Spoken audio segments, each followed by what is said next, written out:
Hello students, online classes ਵਿੱਚ ਤੁਹਾਡਾ ਸਵਾਗਤ ਹੈ।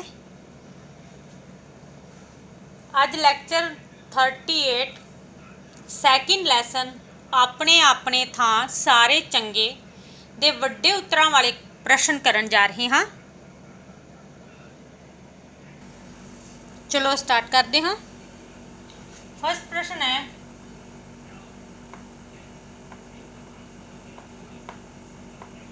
ਇਹਨਾਂ ਨੂੰ ਆਪਣੀ ਕਾਪੀ ਵਿੱਚ ਲਿਖ ਲੈਣਾ। रसोई की अलमारी विचले लिफाफियां विच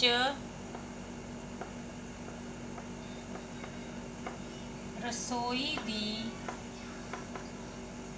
अलमारी विचले विचले मतलब विच विचले लिफाफियां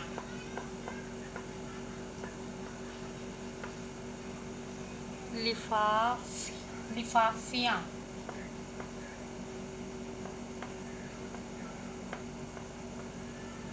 लिफाफियां विच कौन कौन बैठे रहिंदे सन। विच कौन कौन बैठे रहिंदे सन। हाँ जी, तुसी पढ़िया सी लैसन। क्वेश्चन मार्क, कौन कौन बैठे रहिंदे सन। रसोई की अलमारी विचले लिफाफे, आंसर की होएगा। सब तो पहला किसका नाम आया सी, इलायची। इलायची।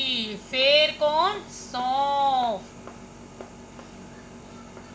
फिर कौन सी, जवैन। और कौन सी, अनारदाना।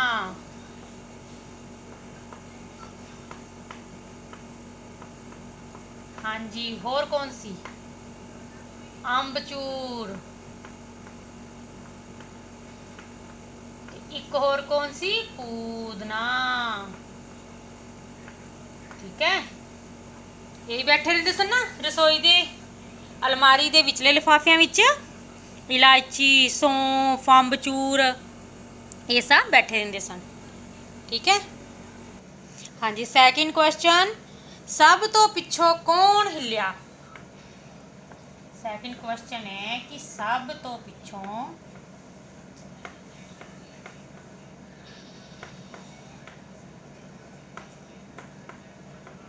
कौन हिलिया।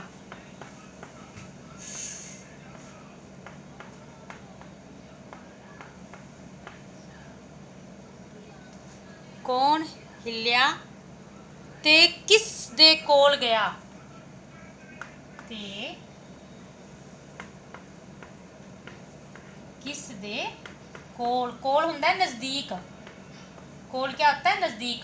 किस दे कोल गया, भी किस दे नज़दीक गया। फिर कौन हिलिया सी, सब तो पिछों। सबसे पीछे बोला कौन था, पूदना। तो सब तो पिछों कौन हिलिया, आंसर देंगे पूदना।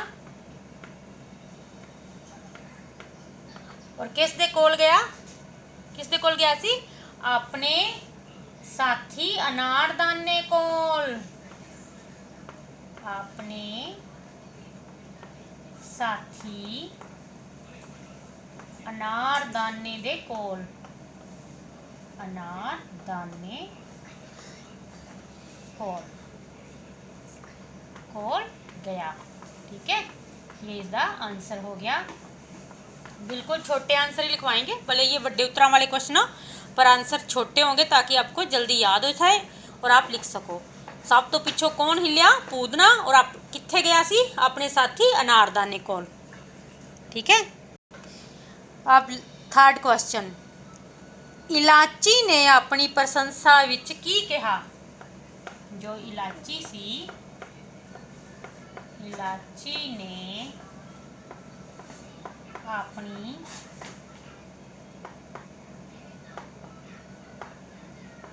प्रशंसा विच,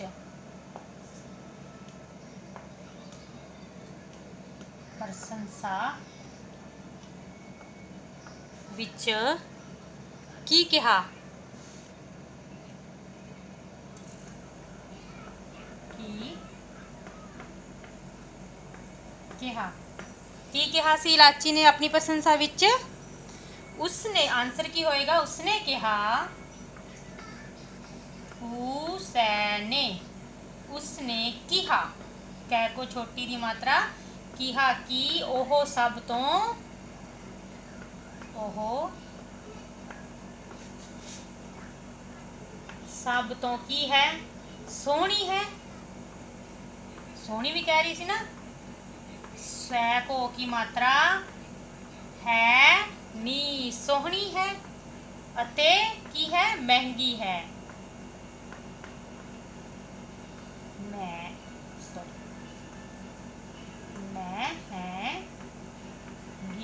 महंगी है, यही क्या सी ना उसने? उसने कहा कि वो सब तो सोहनी है अते महंगी है। ठीक है, ये सीधा। क्वेश्चन 4, अनारदाने नूं वधेरे गर्मी क्यों लग रही सी? क्वेश्चन नंबर 4, जो अनारदाना सी, अनारदाने नूं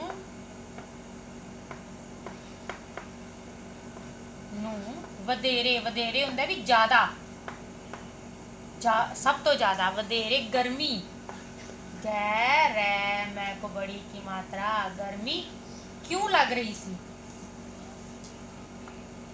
क्यों लग रही सी?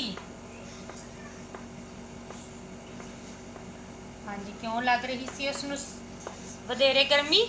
क्योंकि और दूर देश कश्मीर तो आया सी। आंसर की हो गया? क्योंकि ओहो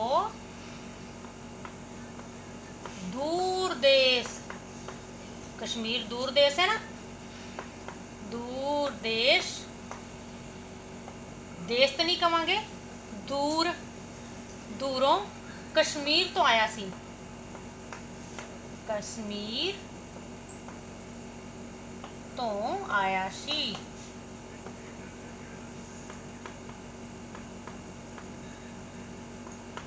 इसलिए उसनू, क्यों? कश्मीर तो ठंड हुंदी है बहुत, तो हुण वो कित्थे आ गया सी? गर्मी विच, इसलिए उसनू बहुत ज़्यादा गर्मी लग रही सी, क्योंकि वो दूरों कश्मीर तो आया सी, इसलिए उसनू गर्मी लग रही सी। नेक्स्ट क्वेश्चन, नेक्स्ट और लास्ट। ठीक है, 5 क्वेश्चन ही करांगे। बहुत आसान है, बहुत आसान जो है लैसन भी है, कहानी के तौर पे पढ़ लो इनू चाहे। सारे मुड़ अपने अपने लिफाफियां विच जाके क्यों सो गए? सारे मुड़, मुड़ हुंदा दोबारा तो, मुड़ अपने अपने लिफाफियां च जाके क्यों सो गए?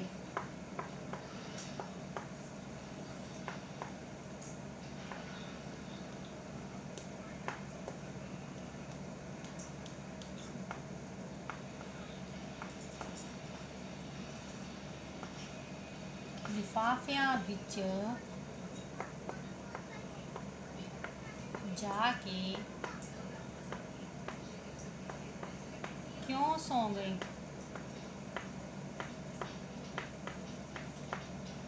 हाँ जी, क्यों सो गए सन?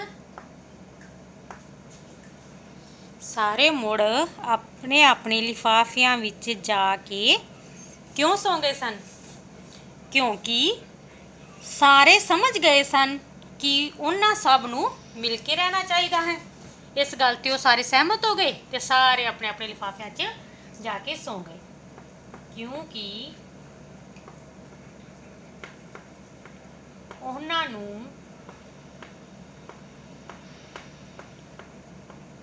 समझ आ गई सी कि सै, मैं और झंडे वाला जय, समझ आ गई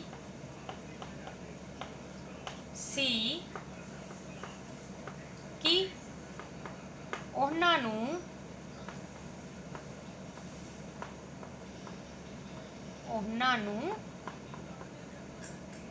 मिल के रहना चाहिए है या बेली बन के रहना चाहिए है।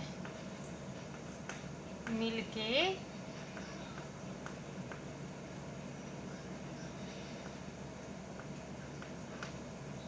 रहना चाहिदा है। ठीक है, की हो गया आंसर?